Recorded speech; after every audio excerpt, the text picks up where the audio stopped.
Praise the lord అందరికీ. ఈరోజు దేవుడు మనందరితో మాట్లాడేటువంటి మాట ఏంటనంటే, ఒకరినొకడు ప్రేమించుట విషయంలో తప్ప మరేమియో ఎవనికిని అచ్చి ఉండవద్దు. పొరుగువానిని ప్రేమించువాడే ధర్మశాస్త్రము నెరవేర్చినవాడు. దేవునికే మహిమ కలుగునుగా కండి. దేవుడు ఈరోజు యొక్క వాక్యం ద్వారా మనతో మాట్లాడుతూ ఉన్నారు. అయితే ఒక్కసారి మనం యొక్క వాక్యాన్ని అర్థం చేసుకోవడానికి ప్రయత్నిస్తే ఇక్కడ చూస్తే ఒకరినొకడు ప్రేమించుట విషయంలో తప్ప మరేమీ ఎవరికి అచ్చి ఉండకూడదండి. అంటే అప్పు ఉండొద్దు. పొరుగువానిని ప్రేమించేవాడే ధర్మశాస్త్రమును నెరవేర్చిన వాడైతాడంట. నిజమే కదా, ధర్మశాస్త్రంలో దేవుడు చెప్తా ఉన్నారు. 10 ఆజ్ఞలు దేవుడు మనకి ఇచ్చారు కదా.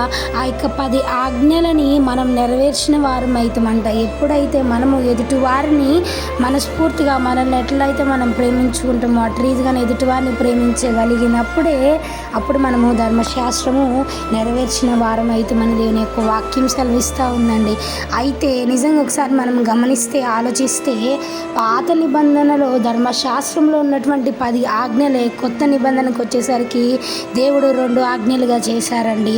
ఆ యొక్క 2 ఆజ్ఞల్లోనే 10 ఆజ్ఞలు ఇమిడి ఉన్నాయి. ఏంటనంటే దేవుడిని మనస్ఫూర్తిగా ప్రేమించడము, తర్వాత దేవుడు సృష్టించినటువంటి యొక్క మనుషుల్ని అంటే నిన్ను వలె నీ పొరుగు వారిని ప్రేమించడము. ఈ 2 మనం చేయగలిగితే ఖచ్చితంగా మనము ధర్మశాస్త్రము నెరవేర్చిన వారం అవుతామంట. అయితే అందులో మరీ ముఖ్యంగా ప్రేమించుట విషయంలో తప్ప ఏ విషయంలో అచ్చి ఉండకుండా ఉంటే ఖచ్చితంగా మనము ధర్మశాస్త్రమును నెరవేర్చిన వారం అవుతుంది. కాబట్టి దేవుని మహిమార్థమై దేవుడు చెప్పినటువంటి వాక్యానుసారమైన జీవించే వారిలాగా ఉందాం. ఇట్టి వాక్యము దేవుడు దీవించునుగాక. ఆమేన్.